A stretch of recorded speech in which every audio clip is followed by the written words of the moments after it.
My name is Douglas Murray. I was born in Lerwick and I was taken out here when I was about 2 weeks old.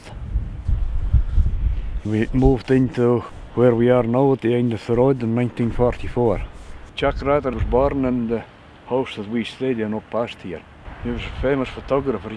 He was a nephew of Charles Ratter, who had the last boat there with the roof on. This was one of the busiest stations in Shetland at one time for the fishing. Most of them anchored down here in the Easter week, but some anchored with fine weather out on the other side. The fishing was done with big open boats with 6 oars, and they went 40 miles off the land. If there was no wind, they had to row.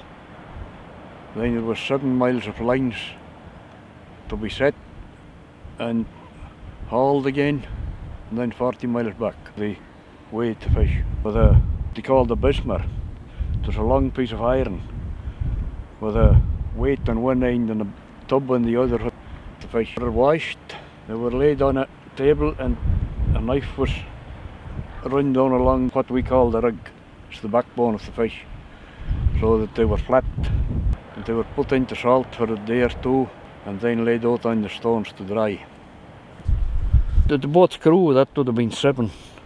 Each boat had a building of its own, what we call a bird or a booth. And when the fishermen were ashore, they would stay in the booths. If you're looking over the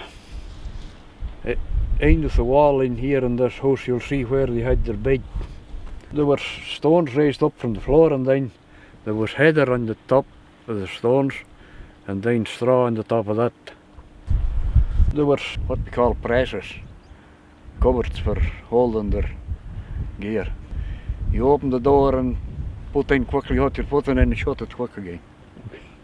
Charles Ratter's lodge is a small press in the gable end of the house, and there's a flat white stone, quartz stone, where they kept the butter.